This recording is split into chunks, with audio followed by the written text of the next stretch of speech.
আসসালামু আলাইকুম, সবাইকে সিউলিস কিচেনে স্বাগতম। আজকে আমি তৈরি করব খুব মজাদার একটি পটল ভাজা রেসিপি। চলুন দেখে নেওয়া যাক কীভাবে আমি এটা তৈরি করছি। এখানে আমি কিছু পটল নিয়ে নিয়েছি এবং এই পটলগুলো আমি একটি ছুরির সাহায্যে স্কিনগুলো পরিষ্কার করে নিচ্ছি। এরপর আমি পটলের দুপাশ এই যে এরকম ছুরির সাহায্যে কেটে নিচ্ছি।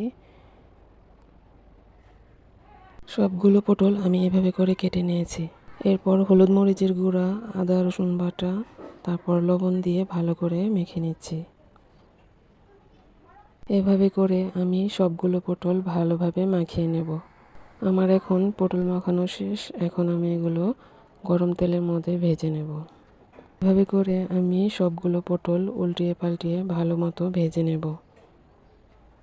আমার পটলগুলো এখন ভাজা প্রায় শেষ। আমি এখন একটি পাত্রের মধ্যে উঠিয়ে নেব।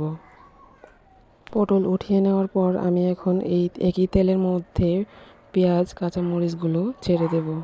এখন আমি এগুলো ভালো মতো ভেজে নেব।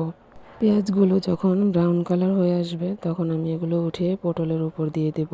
এই পটল ভাজা গরম ভাতের সাথে খেতে অনেক মজা।